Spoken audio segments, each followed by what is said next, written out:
Hello, and welcome to Street Aesthete. This is the show where we explore street view coverage of a noteworthy location, looking out for beautiful architecture and stunning scenery while I amuse myself by remarking on what we see.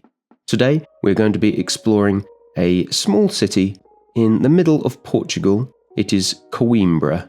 This historically was the centre of the medieval kingdom of Portugal, though of course the capital has since moved to Lisbon, Lisboa. But this is one of the places that I think tourists to Portugal will often miss. They'll go to Lisbon, they'll go to Porto, but they'll overlook Coimbra, and I want to make a case simply by showing you around that this is absolutely a place worth visiting.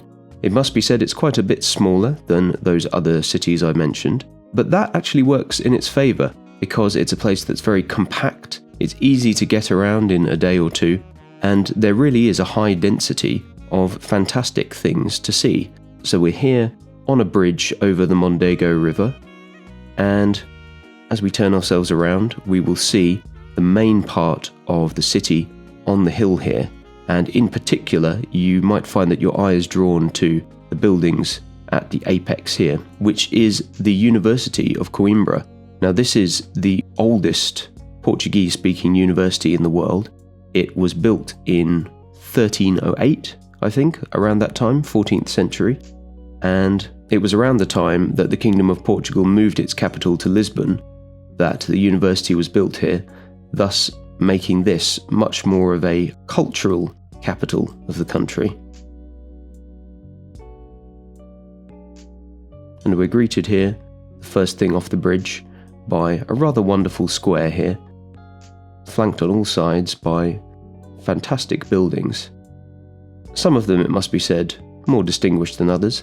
This one, for example, is, as you can see, quite a bit more modern with these blocky things on top. But the shapes and the configuration of the windows is very much in keeping with some of the older buildings that we see here. Which means that this scene has a really fantastic cohesion, and I think we'll definitely linger for a moment on this fantastic Renaissance building, the Agency of the Bank of Portugal, with this stunning dome with gable and clock face, the ornamentation on either side, very striking building, and this gorgeous soft pastel pink colour in amongst the limestone. Then on the other side of it, another very opulent building, again with a domed top, lots of neoclassical decoration here around the windows, these little balconies, just gorgeous, a really, really striking facade, absolutely lovely, and all coming together in this small square, which is sort of your first introduction to the city as you come over the river.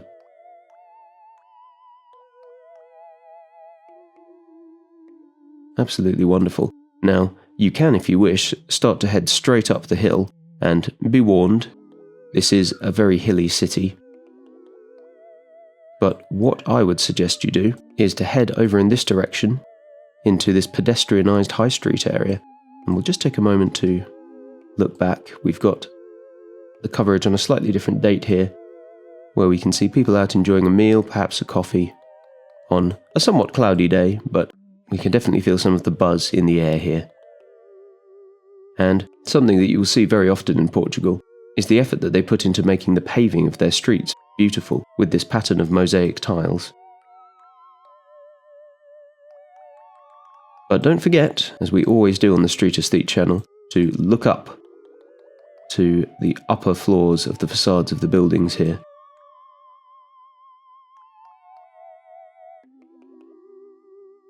And here we have, on street level as well, some really wonderful shop frontages with marble or perhaps granite, giving the street a bit of extra distinction at ground level.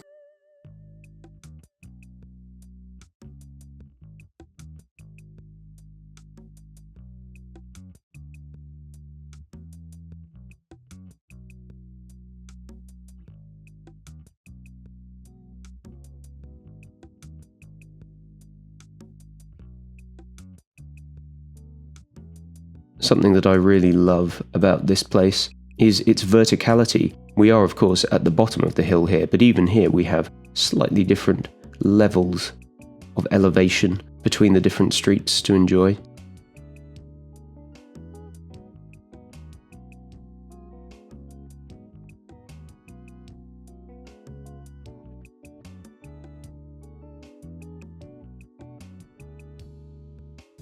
Wonderful. We may go down there a little bit later, but I think we'll continue along this part of the street. And we will definitely be going up through this arched gateway up the hill. We'll ignore this newer imposition on the facades of the street and continue.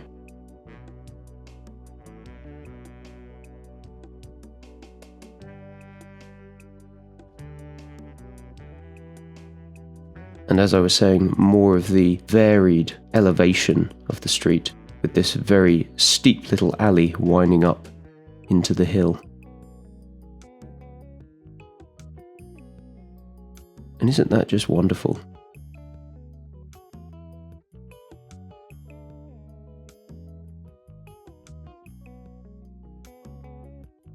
An absolute feast for the senses.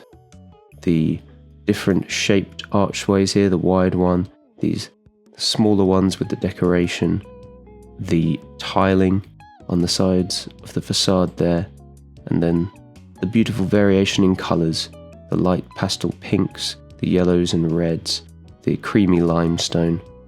Just gorgeous.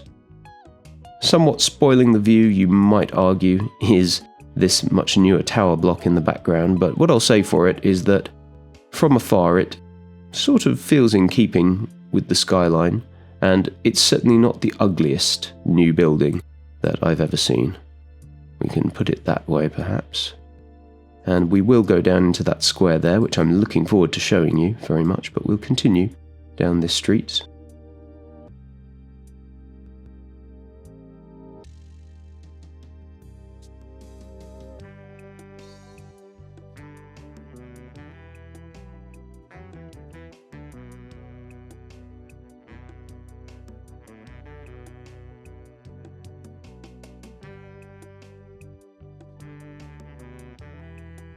Such an inviting pedestrianised area.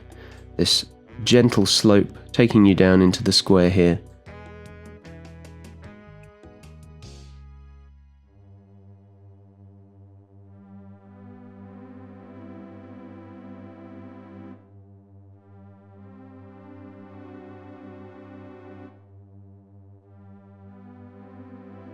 And here we have Santa Cruz Church. I think formerly the monastery of the town, and a great juxtaposition here between I would say this is a 16th century construction, so a genuinely Renaissance building next to this neoclassical newer offering. And then something that may indeed be older than this, but reminds me very much of the Art Deco of the 1920s and 30s, perhaps with the arched shape of the window here, and this beautiful typeface that they've used here for the cafe and restaurant. And on a beautiful sunny day in May, as this coverage comes from, you can just imagine what a fantastic place this would be to sit and have a coffee, a pastel de nata. Wonderful. A wonderful setting. Now, if we were to go down some of these alleys, there would be more to see. There's more to see in every direction here. I truly love the place, I really do, but I want to take you back to some of the squares that we missed over in this direction. And we've jumped. You may recall we were at the top of those stairs over there, and we've now come into a bit of a marketplace with another great old church here, Igreja de Santiago. Forgive me if my Portuguese pronunciation has a bit of a Brazilian tinge.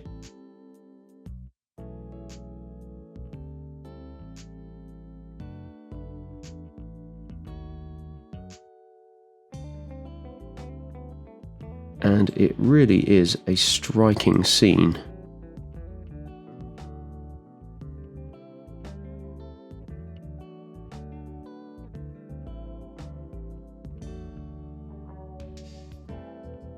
Very distinctly Portuguese, I would say. The configuration of the facades here, generally quite tall and thin, reminding me perhaps of the Riviera in Porto.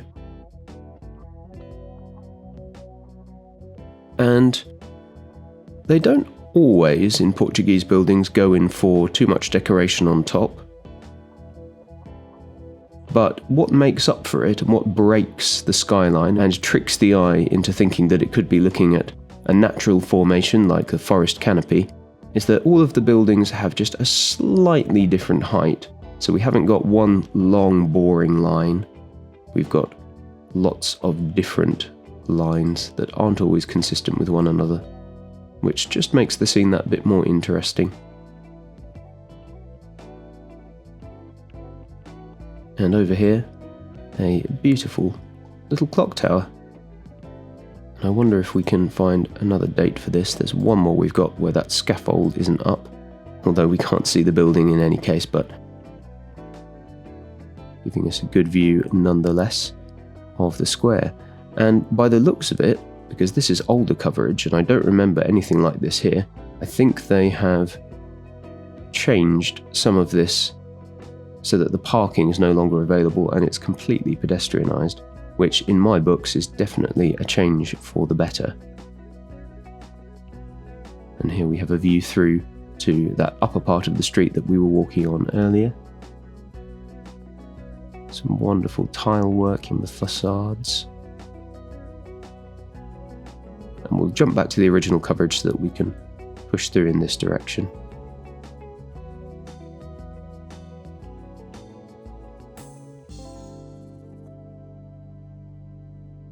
And again, just a very inviting set of alleys taking you off in lots of different directions. So many different avenues to explore. Very, very appealing indeed. And if we were to go down this alley and take that little staircase, we'd be back at the first square where we started. And so just to come full circle, I think we'll pop out here next to what is probably the Bank of Portugal building that we saw from the beginning.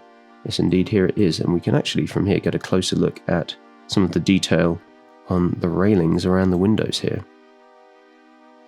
Really, really gorgeous. And we're going to come back to this arched portal that I noted earlier, and we'll see if the coverage will allow us to go up there.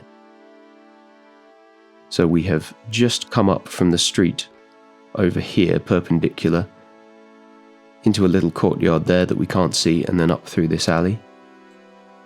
And then we're presented with this series of staircases to take us higher, or a few different, more winding alleys. The coverage is not exactly continuous, which means it's somewhat difficult to navigate on street view.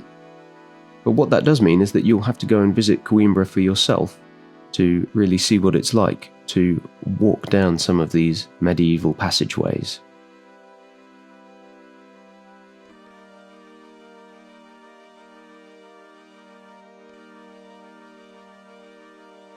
Limited coverage going up the hill here, but now as we start to come to the Sé Velha de Coimbra, the old Cathedral of Coimbra, we get back into more navigable coverage.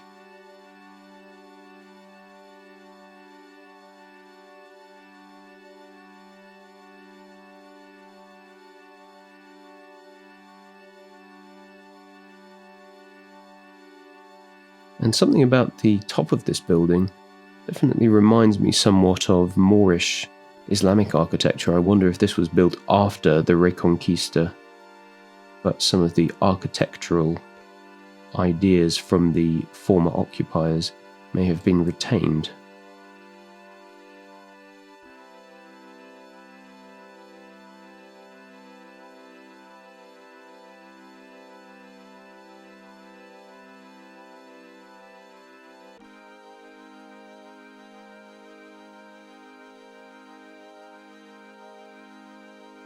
And here we can see something of the rear of the church. Looks like perhaps a much newer extension on the back.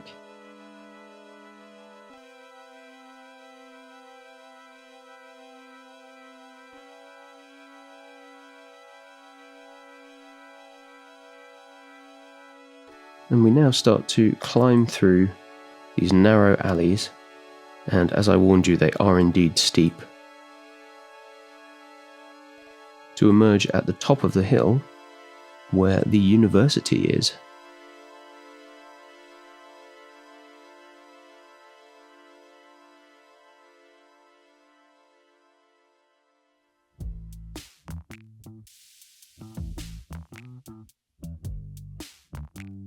And we'll head up these steps here to take a closer look, if we can, at this building, which is the Se Nova de Coimbra, the new cathedral,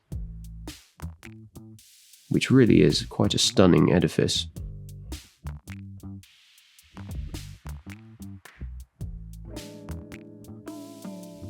And here we have an example of something that I sometimes find it very helpful in GeoGuessr to recognise Portuguese architecture, helpful in Brazil as well, is we have this wonderful Renaissance curled decorations that we can see often in the ornamentation of the buildings. It's difficult to describe exactly what it is, but it definitely seems to be characteristically Portuguese, the kind of curved, exuberant shapes that they use. And as the sun strikes the limestone, it just glows in such a fabulous way, with a glorious blue sky and flanked on this side by a very stylish lamppost. And at this point we're going to pause in our journey. There's lots more to see in this city, and I will be continuing my tour in part 2 of our Street View exploration of Coimbra in Portugal. Thanks for making it all the way to the end of the video. Since you've made it this far, why not subscribe for more Street View explorations and games of GeoGuessr? If you enjoy the music that you hear in this video, then take a look at my first channel, which is where I upload all of my original music.